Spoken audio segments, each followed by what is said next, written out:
राम राम राम राम राम राम राम राम राम नारायण नारायण। संबंध। जगत की रचना तथा विविध परिवर्तन मेरी अध्यक्षता में ही होता है, परंतु मेरे इस प्रभाव को न जानने वाले मूढ़ लोग आसुरी, राक्षसी और मोहिनी प्रकृति का आश्रय लेकर मेरी अवहेलना करते हैं, इसलिए वे पतन की ओर जाते हैं। जो भक्त मेरे प्रभाव को जानते हैं वे मेरे देवी गुणों का आश्रय लेकर अनन्य मन से मेरी विविध प्रकार से उपासना करते हैं, इसलिए उनको सत असत सब कुछ एक परमात्मा ही है ऐसा यथार्थ अनुभव हो जाता है। परंतु जिनके अंतःकरण में सांसारिक भोग और संग्रह की कामना होती है, वे वास्तविक तत्व को न जानकर भगवान से विमुख होकर स्वर्ग आदि लोकों के भोगों की प्राप्ति के लिए सकाम भाव पूर्वक यज्ञ आदि अनुष्ठान किया करते हैं, इसलिए वे आवागमन को प्राप्त होते हैं। इसका वर्णन भगवान आगे के 2 श्लोकों में करते हैं।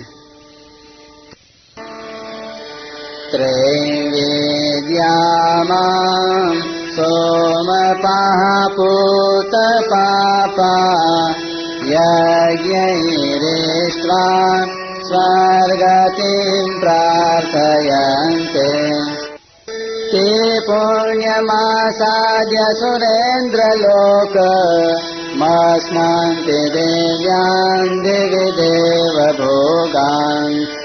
20वां श्लोक।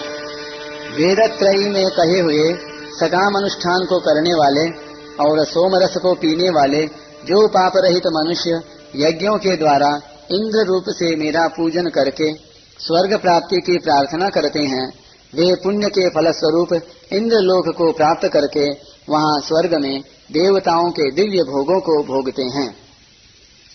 व्याख्या। त्रैविद्या मां सोमपः पूत पापा यज्ञैरिष्ट्वा स्वर्गतिं प्रार्थयन्ते ते पुण्यमासाद्य सुरेन्द्रलोक मश्नन्ति दिव्यान् दिवि देव भोगान्। संसार के मनुष्य प्रायः यहाँ के भोगों में ही लगे रहते हैं। उनमें भी जो विशेष बुद्धिमान कहलाते हैं, उनके हृदय में भी उत्पत्ति विनाशशील वस्तुओं का महत्व रहने के कारण जब वे ऋक्, साम और यजुः इन तीनों वेदों में कहे हुए सकाम कर्मों का तथा उनके फल का वर्णन सुनते हैं, तब वे वेदों में आस्तिक भाव होने के कारण यहाँ के भोगों की इतनी परवाह न करके स्वर्ग के भोगों के लिए ललचा उठते हैं और स्वर्ग प्राप्ति के लिए वेदों में कहे हुए यज्ञों के अनुष्ठान में लग जाते हैं। ऐसे मनुष्यों के लिए ही यहाँ त्रैविद्या पद आया है। सोमलता अथवा सोमवल्ली नाम की एक लता होती है।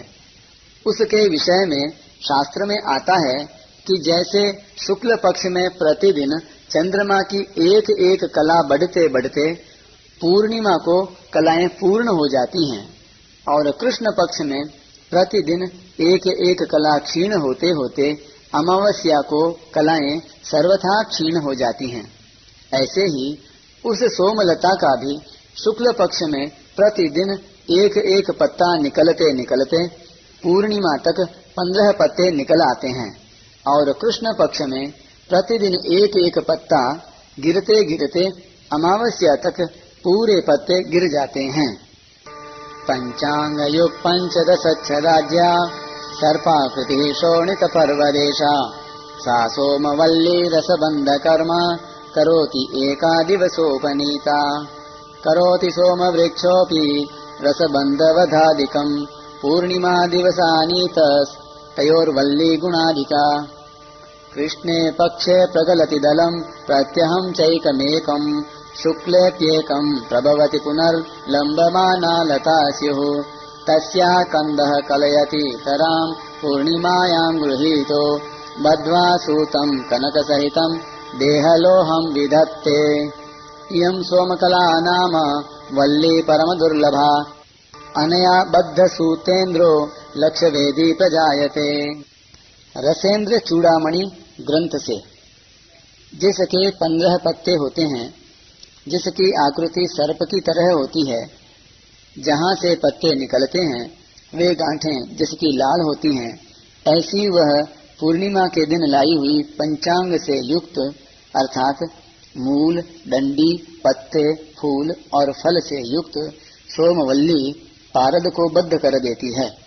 पूर्णिमा के दिन लाया हुआ पंचांग मूल, छाल, पत्ते, फूल और फल इनसे युक्त सोम वृक्ष भी पारद को बांधना, पारद की भस्म बनाना आदि कार्य कर देता है।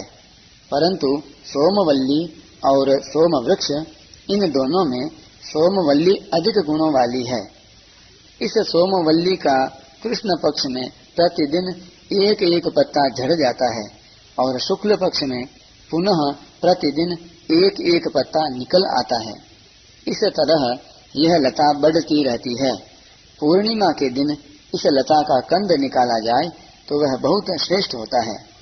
धतूरे के सहित इस कंद में बंधा हुआ पारद देह को लोहे की तरह दृढ़ बना देता है और इससे बंधा हुआ पारद लक्ष्य वेधी हो जाता है, अर्थात 1 गुना बद्ध पारद लाख गुना लोहे को सोना बना देता है। यह सोम नाम की लता अत्यंत ही दुर्लभ है। उस सोम लता के रस को सोम रस कहते हैं। यज्ञ करने वाले उस सोम रस को वैदिक मंत्रों के द्वारा अभिमंत्रित करके पीते हैं, इसलिए उनको सोमपाहा कहा गया है।